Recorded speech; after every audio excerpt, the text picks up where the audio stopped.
Welcome to Mahler Spook Express, and today we're gonna be taking a look at the worst Nightmare on Elm Street movie. Freddy's Dead, baby! Why am I doing this to myself, huh? I'm supposed to be having a nice and fun Halloween this year. Well, let's go! So, Freddy's dead, and shit, I'll be dead by the end of this too.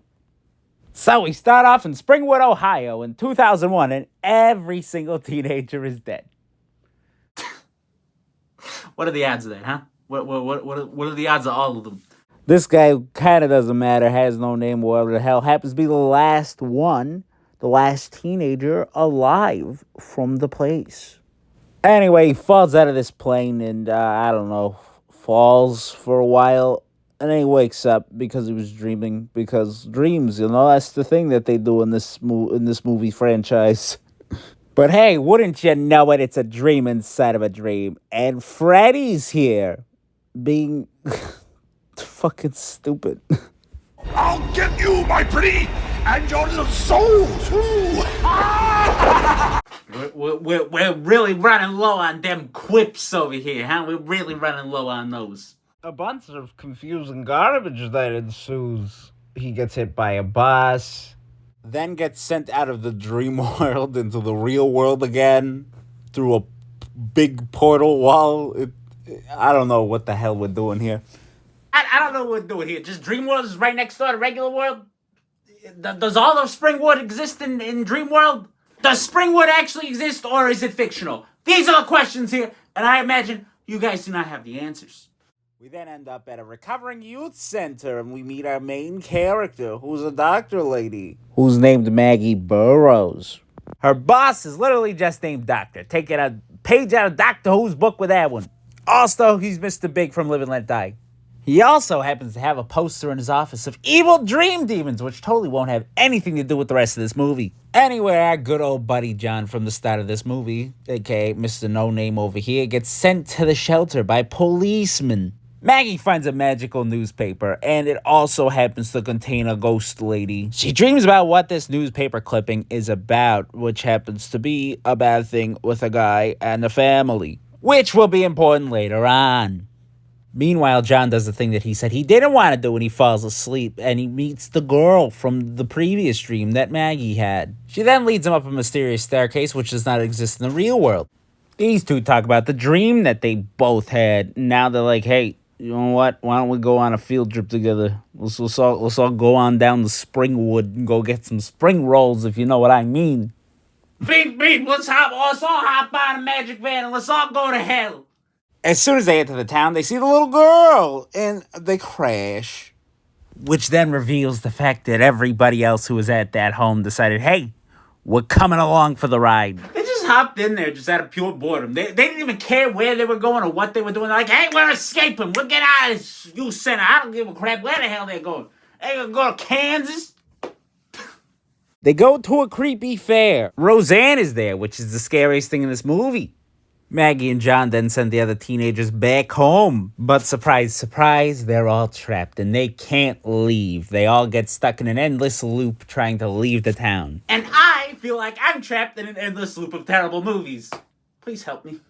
Please help me, all right? I know I'm doing it to myself, but I think I have a problem. Anyway, Maggie and John then see some Freddy Chuck. They go to the high school. They see crazy man trying to teach them nothing to nobody. Because every single adult is crazy now because all the teenagers and children are dead. Yep, all of them went crazy. Every last one of them. No, there's not a single sane person left. That's why there hasn't been no new kids being born. And that's why Springwood has no more. Meanwhile, the teens say, screw it, we're going to stop trying to leave and we're going to go hunker down for a bit. They go into a house, but it's not any house. It's the Freddy house. Because of course it is.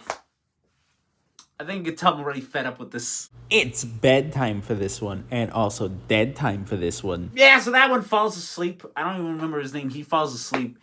And I don't know, Freddy sticks a stick through his ear, and then he also gives him these evil hearing aids, and it makes his head explode. So this guy over here, he's getting high and he's watching absolutely nothing on the TV, which totally makes sense. I don't think weed works that way, but okay. He then sees the other guy who just died on the TV and he says, hey, don't fall asleep, don't do that, it's bad. But of course he does it anyway. Maggie and John then decide, hey, we're gonna go to orphanage. We're gonna try to figure stuff out about that newspaper. And then they find a drawing. Mr. Nobody then assumes that he's Freddy Krueger's missing kid. Because he's the last surviving one in Springwood, but, you know, I don't know. I mean, personally, that seems a bit egotistical, all right? That's a bit narcissistic, all right? Thinking yourself to be the kid of the serial killer? That's a bit egotistical, my friend. Mr. Weed Smoker over here then gets sucked into a video game by Freddy, and he dies. I think he says something in this scene along the lines of, now we're playing with power. And I almost fell out of my seat laughing with that. You gotta love them cheesy puns, baby. So the other girl also fell asleep. She's in the dream and she's fighting Freddy, but Maggie wakes her up, so she's saved. But John is sleeping, so they carry him on out of there and get on the move. But John is, of course, having his bad dream with Freddy. And, well, he dies because he's nobody. Gets impaled through a bed of spikes because he's nothing. He's trash. He's worthless. He's not the son of Freddy. He's nothing. Absolutely nothing. He just happened to be lucky, but then, you know. Anyway, Freddy sucks up his soul and says the lamest thing I've ever heard in my life. It's traveling time! About that travel on out of here. Travel on out of here. Smile time now, baby. Smile time. Smile time, baby! That's my new catchphrase. Print it on all the t-shirts. Try not to get sued by Miller. Anyway, time to hop into Maggie's brain to do bad. Meanwhile, back at the youth center, the guy over here, he has forgotten the other kids. Anyway, Mr. Doctor Man, who apparently can control his dreams, remembers the people that died. I don't know why he's special out of everybody here, but, all right, baby, we're just gonna go with that. Maggie then found out she was adopted as a kid, and also, while dreaming, learned that her parents were the Krugers, and her daddy is Freddy Krueger himself. What the hell are we doing here? Wow, what a big twist! I'm gonna go travel on out of here right now. I'm gonna go travel on out of here right now. Anyway, Maggie as a kid found out that Freddy is a killer and everything, and yeah, she was like scarred or something and forgot it or whatever. Anyway, time for father and daughter to reunite in a very, very creepy and scary way, because, I don't know, it's a fucking scary movie or something. It's supposed to be scary, but it's really not. Freddy then tells Maggie he's gonna go kill everybody inside of the youth center because evilness. Anyway, whatever. They plan on dragging Freddy out of the dream world for some fucking reason, and they're gonna kill him by doing that somehow. I know the reason is to kill him, but still. Why and how? Well, we're about to find that out, baby. So she puts on some 3D glasses, and then she walks through the wall poster from earlier, and I assume this is Freddy's den or lair of some sort, and you go through his. I don't even know. I mean, we've lost the plot, ladies and gentlemen. We've lost the plot. Anyway, she fights Freddy and brings him into the real world by taking the things off of her head. I don't know. I don't know. They're gonna fight. They're gonna fight him. They're gonna fight him in the real world now. There he is. He's like normal faced again for some reason. So they fight, and she does all this stuff to him. And then she stabs him in the stomach with his own finger knife glove, and then jams a stick of dynamite right into his chest and blows him up after saying, "Happy Father's Day." So this crap is finally over, and you know what? I guess you can say, Freddy's dead. Well, I made it. To the other side of this, somehow not dead. Nothing's gonna pop up.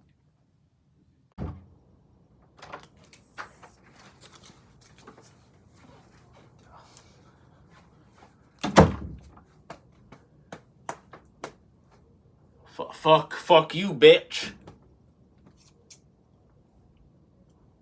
Ace, there is no way you're a dream demon. Oh yeah? Well, watch this. I'm gonna disappear.